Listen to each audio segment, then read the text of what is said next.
सभापति महोदय, मान संख्या 27 और 28 के ऊपर आपने बोलने का मौका दिया, आपका बहुत बहुत धन्यवाद। बात पूरी करें। मेरे विधानसभा क्षेत्र में मैं मुद्दे की बात करूंगी। पिछली हमारी सरकार ने 100 बेड का सामुदायिक स्वास्थ्य केंद्र था, उसको 150 बेड का किया।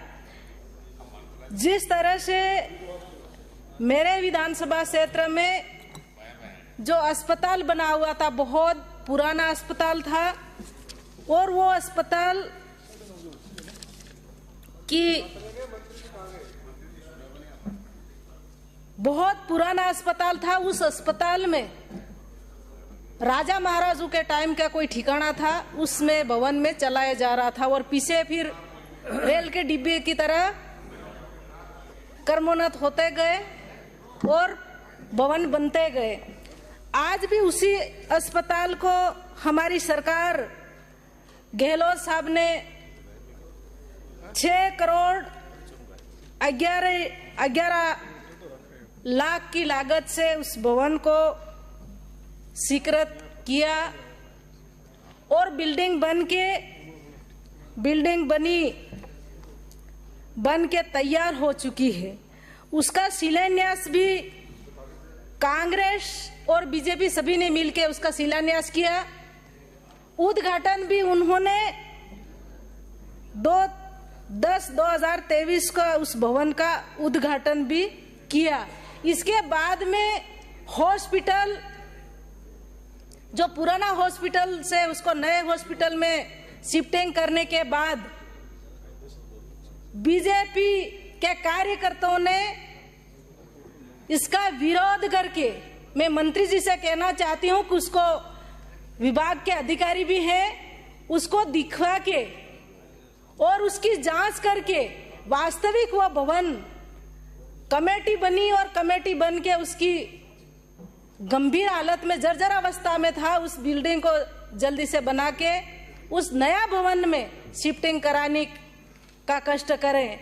जिस तरह से आज, और एक ये मैं कहना चाहती हूं कि हमारे पिछली सरकार गहलोत साहब के टाइम पे टोमा सेंटर, वो गुजरात की सीमा लगते हुए हाईवे पे है, वो टोमा सेंटर भी खुला था। उस आए दिन एक्सीडेंट हो रहे हैं, आए दिन इस घटनाएं घट रही है।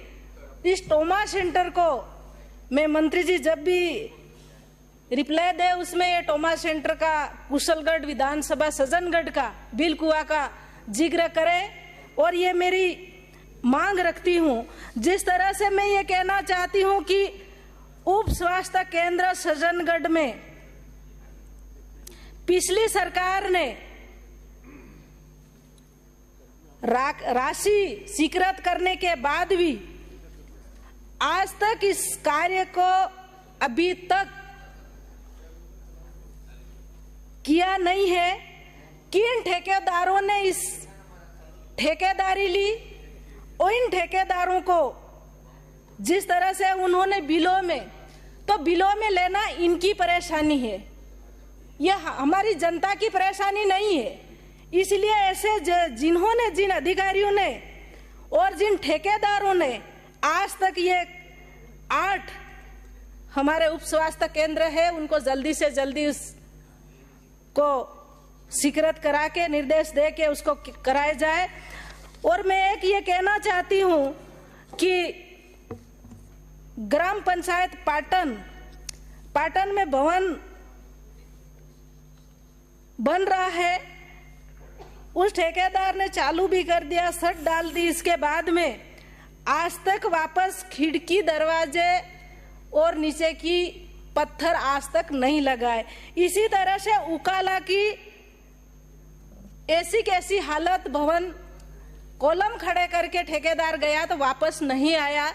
ऐसे ठेकेदारों को जांच बिठा के और कमेटी बिठा के तत्काल प्रभाव से उसकी जांच की जाए और किस तरह से इन्होंने ये जो किया है और आज हमारी जनता इसके ऊपर देख रही है। मैं सब एक बहुत बहुत धन्यवाद। थोड़ा सा टाइम ज्यादा